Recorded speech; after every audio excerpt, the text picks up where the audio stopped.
રાજકોટ શહેરના ઇતિહાસનું સૌથી મોટું ડિમોલેશન પૂર્ણ થયું. જંગલેશ્વરમાં ડિમોલેશનની કામગીરી પૂર્ણ થતાં કુલ 1509 જેટલા મકાનો પર બુલડોઝર ફરી વળ્યું.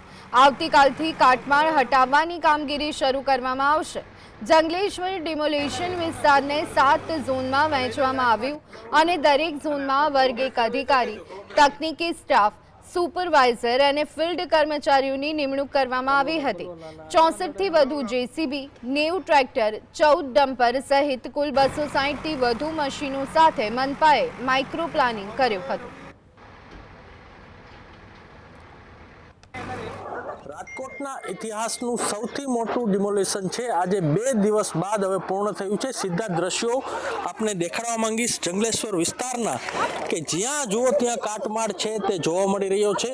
લોકો છે જે ભંગાર છે તે વીણી રહ્યા છે. તો બીજી તરફ કહી શકાય કે 1500 થી વધુ જેટલા મકાનો છે તેનું ડિમોલેશન છે તે કરવામાં આવ્યું છે. 64 જેટલા જેસીબી, હિતાચી અને જે બ્રેકર સહિતની જે મશીનરી છે તે કામે લાગી હતી. હવે આવતીકાલથી આ જે ડિમોલેશનનો કાટમાળ છે તે ખસેડવામાં આવશે અને અન્ય સ્થળ ઉપર લઈ જવામાં આવશે. 1509 જેટલા બાંધકામોનું જે ડિમોલેશન છે તે મહાનગરપાલિકા અને પોલીસની મદદથી કરી નાખવામાં આવ્યું છે. લકીરાજ ઝાલા, GSTV, રાજકોટ.